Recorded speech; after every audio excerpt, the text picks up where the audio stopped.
네, 이번 영상은 소나타 옵션 선택 팁에 관한 영상입니다. 제가 원래는 트림이 확정되면 트림 추천 영상을 다시 찍어서 올리려고 했었는데 기존의 사전 예약 가격표에서 옵션 구성이 크게 달라지지 않았어요. 따라서 트림 추천보다는 소나타 옵션 선택에 있어서 몇 가지 팁을 얘기해 보려고 합니다. 첫 번째로 헤드램프 선택에 관한 부분입니다. 라이트 같은 경우 기본 프로젝션 헤드램프, MFR 타입 LED 헤드램프, 프로젝션 타입 LED 헤드램프 이렇게 세 가지가 있죠. 우선 이전 영상에서 말했다시피 기본 프로젝션 헤드램프는 추천드리지 않습니다. 기본 프로젝션 램프의 DRL은 여러분들이 아시는 보니까지 이어지는 LED 주간주행등이 아니라 헤드램프 모서리 쪽에 벌브 타입 주간주행등이 들어갑니다. 여기가 불이 안 들어오는데 약간 눈꽃 같기도 하고 제 영상을 몇 번 보신 분들은 아시겠지만 외관에 관한 옵션을 굳이 추천하지는 않는 편이죠. 하지만 이번 소나타 DM8의 스마트 트림에서는 익스테리어 옵션을 웬만하면 꼭 넣으시는 것이 좋아 보입니다. 특히나 이번 소나타에서는 DRL이 차지하는 비중이 크기 때문에 DRL 형상 자체가 달라지는 기본 프로젝션 램프는 전면부 인상 자체가 달라질 것 같네요. 그리고 MFR 타입 LED 램프에 대해 걱정하시는 분들이 계실 것 같은데 실제로 본 결과 위화감도 크게 없고 충분히 예쁩니다. 굳이 프로젝션 LED를 위해 최상위 트림까지 갈 필요는 없다고 봐요. 덧붙여서 말씀드리자면 휠 또한 최소한 17인치까지는 가는 것이 좋을 듯 합니다. 휠 디자인도 그렇지만 이번 소나타 DM8이 크기도 커지고 디자인이 워낙 스포티하게 나왔기 때문에 사실 제가 받은 느낌은 17인치 휠도 좀 작다고 느꼈어요. 16인치 휠은 정말 너무 허전해 보일 것 같네요. 18인치 휠은 프리미엄 패밀리 옵션까지 가야 하니 어쩔 수 없더라도 17인치까지는 가주시는 것이 좋아 보입니다. 스마트 트림에서는 어차피 익스테리어 디자인 옵션에 묶여있고 프리미엄에서도 34만원으로 저렴한 편이니 꼭 넣으시는 것을 추천합니다. 다음으로 공조기 부분인데 최저 트림인 스마트 트림에서는 풀 오토 에어컨을 선택할 수 없죠. 핸들, 순정 내비게이션과 더불어서 이 부분 때문에 프리미엄 트림까지는 가야 하나 고민하시는 분들이 많을 것 같습니다. 프리미엄 트림에서도 순정 내비게이션은 굳이 필요 없는데 풀 오토 에어컨과 묶여있기 때문에 고민하시는 분들도 계시겠죠. 사실 기존 현대차의 프로토 에어컨 옵션에 대해 저는 기능적인 측면이 아니라 인테리어 측면에서 추천하는 경우가 많았습니다. 전에도 말씀드린 적이 있지만 풀 오토 에어컨의 경우 좋은 기능이에요. 하지만 동승석에서 바람을 조작해버리는 경우가 많기 때문에 실제로 제대로 쓰는 경우를 잘 못 봤습니다. 개인적으로는 풀 오토 에어컨이 없으면 공조기 디자인이 올드해지는 부분이 더 중요하다고 생각했어요. 하지만 이번 소나타의 경우 저는 디자인 쪽에서 크게 풀 오토 에어컨이 낫다고 보이지는 않네요. 이 부분은 저의 개인적 취향이 반영되어 있습니다만 개인적으로 오토 에어컨이 장착된 공조 장치 쪽 디자인이 저는 꽤나 마음에 안 들어요. 일단 블랙 하이그로시 소재가 통으로 넓게 쓰인 것, 그리고 버튼 디자인이 너무 작고 뭔가 성의 없이 만든 느낌이 듭니다. 실제로 조작이 불편한 것은 아닙니다만 이 두 가지가 합쳐져서 뭔가 허전한 느낌이 들어요. 그리고 작은 버튼들이 이 블랙 하이그로시 부분을 돋보이게 만들어서 지문이나 먼지가 굉장히 잘 보입니다. 솔직히 디자인만 놓고 보자면 개인적으로는 풀 오토 에어컨으로 간다고 딱히 더 예뻐지지는 않아 보이네요. 또한 개인적으로는 이번 소나타의 매뉴얼 에어컨 디자인이 그렇게 나쁘지는 않다고 보였습니다. 디스플레이 오디오 옵션만 넣어도 센터페시아 디자인이 예전 수동 에어컨처럼 그렇게 옛날 차 같지는 않을 것 같네요. 물론 풀 오토 에어컨의 경우 액정이 들어가면서 조금 더 요즘 느낌이 나지만 허전하고 만들다 만 느낌은 차라리 매뉴얼 에어컨 쪽이 덜하다고 느껴집니다. 공조장치의 디자인 때문에 고민하신다면 굳이 풀 오토 에어컨은 안 넣어도 될 것 같다고 생각합니다.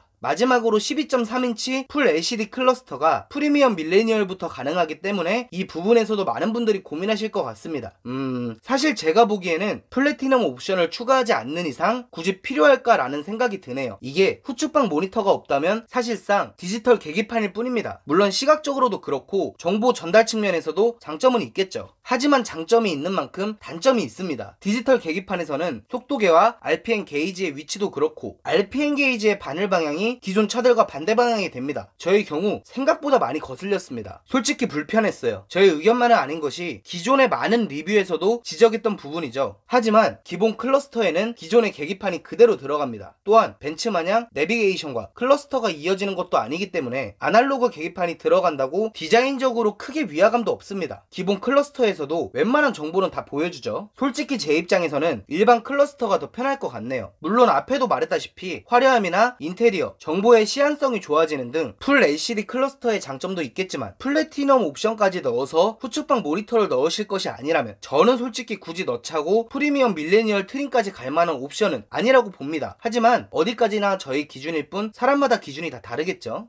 다음으로 소나타 DM8을 타본 후 개인적으로 느껴진 점들에 대해 말해볼까 합니다. 우선 트렁크 내부 손잡이가 없다는 점은 빨리 개선돼야 된다고 생각합니다. 사실 생각지도 못한 게 빠져서 이건 원가 절감도 아니고 실수 아닐까? 라는 생각이 들 정도입니다. 뭐 손잡이 별거 아니지 라고 생각하실 수도 있는데 트렁크 손잡이는 생각보다 많이 필요한 기능입니다. 매일 세차를 하지 않는 한 차량 도장면은 항상 먼지가 묻어있는 상태가 되는 거예요. 특히 비를 맞아서 젖어있는 경우나 오염 물질, 먼지가 많이 묻어있을 때에도 트렁크 손잡이가 없으면 그거를 다 손에 묻히면서 닦아야 하죠. 특히 검정색 차를 타시는 분들은 좀 짜증 날 거예요. 타보신 분들은 아시겠지만 검은 차는 차를 세차하고 집에만 가도 먼지가 묻어있습니다. 먼지가 있을 때 트렁크 닫는다고 손 잘못되면 도장면에 실기스 나요. 생활 보호 필름은 꼭 하시는 것이 좋을 것 같네요. 다음으로 이전에 제가 K3 영상에서 K3는 수치상의 출력은 줄었지만 일반적인 주행 상황에서는 오히려 좋아졌다고 한 적이 있었죠. 하지만 이번 소나타에서 그런 반전은 없었습니다. 그냥 수치대로예요. 그도 그럴 것이 K3의 경우 새로 도입된 무단 변속기의 효율이 괜찮았기 때문에 체감 성능이 좋아졌던 부분이 있었죠. 하지만 이번 소나타에는 기존의 6단 변속기가 그대로 들어갔습니다. 더군다나 연비 개선 때문인지 마력만 3마력 줄었죠. 그냥 딱 그 수치입니다. 그냥 패밀리 세단입니다. 외관을 보고 스포티한 주행 감각을 기대하신 분들에게는 아쉬운 부분일 것 같네요. 출력이 아쉬운 분들은 180마력의 8단 변속기가 들어가는 소나타 1.6 터보를 기다려보시는 것도 좋겠네요. 다음으로 뒷자리 부분입니다. 전에 올렸던 영상에서 말했듯이 이전 세대에 비해 뒷자리 공간이 소폭 줄었죠. 사실 소나타는 패밀리 세단으로 보시는 분들이 많기 때문에 뒷자리도 꽤나 중요한 차이입니다. 제가 타본 경험을 바탕으로 말씀드리자면 확실히 줄긴 했지만 부족하지는 않습니다. 사실 레그름 같은 경우는 생각보다 와닿지는 않았고 오히려 헤드룸 쪽이 크게 느껴졌어요. 그리고 심리적으로 느껴지는 개방감에 있어서는 차이가 상당히 났습니다. 하지만 K5나 이전 세대 모델과 비교해서 그렇다는 것이지 말리브나 SM6 등의 타사의 경쟁 모델들과 비교했을 때 좁다는 말은 아닙니다. 물론 기존 모델이 경쟁 모델에 비해 뒷자리 공간이 우월했다는 점을 생각하면 조금 아쉬운 부분이죠. 하지만 스포티한 디자인을 위해 어쩔 수 없이 희생한 부분으로 보이네요. 또한 외관에서 보이는 차의 라인에 비해 생각보다 뒷좌석 공간을 잘 뽑았다고 느껴지기도 합니다.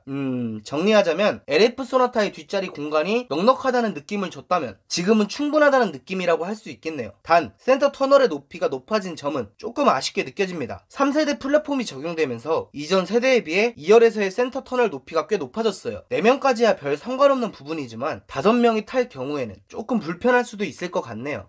네, 파라오였습니다.